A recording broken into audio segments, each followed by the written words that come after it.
Problem number 4, which is 3230.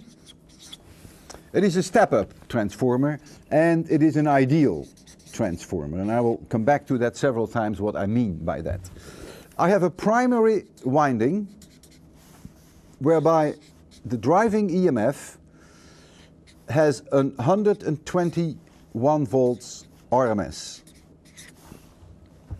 And of course it goes with cosine omega t. It has N1 windings. And on the secondary side, you'll see in a minute what I mean by that, I have E2 RMS, which is 15,600 volts, much higher. I have N2 windings, and I2 must be smaller or equal to 10 to the minus 2 amperes. If not, then a fuse will blow. What would a transformer like this look like? Well, they are made of sheets of iron, and these sheets have this shape. This is open.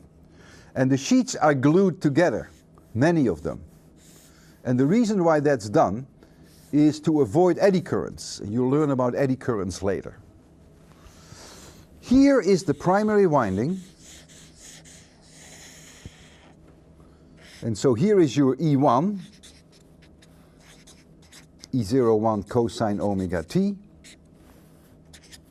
It's driving this, and it has N1 windings. And here is your secondary winding. There could be a resistor here, and there would be a voltmeter V2 here, and this has N2 windings. And this voltmeter would read E2, which is an induced EMF. I'll write for that E02 cosine omega t.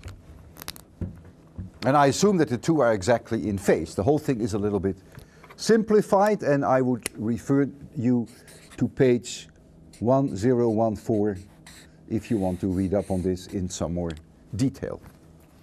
Now I can do the closed loop integral of E dot dl, both in this loop and in this loop. Faraday's law. Kirchhoff's law is for the birds, it doesn't hold. Closed loop integral of E dot dl is not 0, but in the primary side it equals minus N1 times the magnetic flux derivative versus time. Now this phi of B is only through the surface of one of these loops, through one of these spiral staircase surfaces. That's the way we define this phi of V. That's why we have an N1 here. And this equals E1, and that of course equals E01 times the cosine of omega t.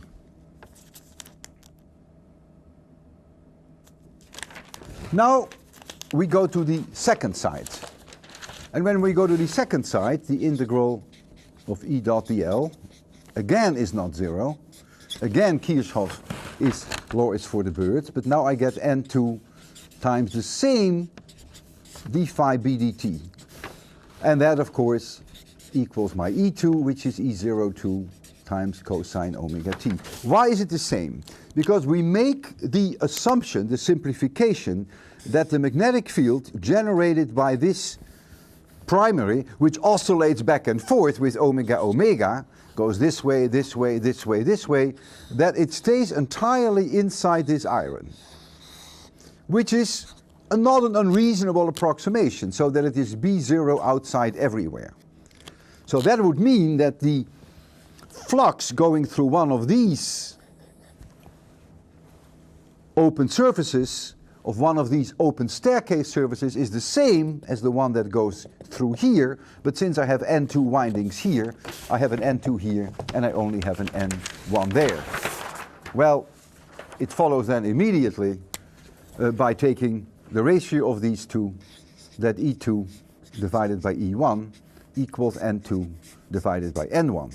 In an ideal case, this gives you enormous insight That means if you have a ratio of the windings of 1000 to 1, you can step up the voltage by a factor of 1000. In our particular case, this ratio is 130.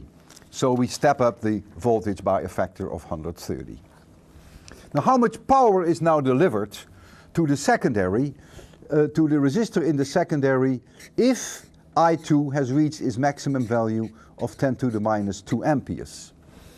Well, keep in mind again that the mean power per cycle equals the voltage RMS of side 2 times the current RMS at side 2. And this now is the 15,600 times the 10 to the minus 2, so this is 156 watts.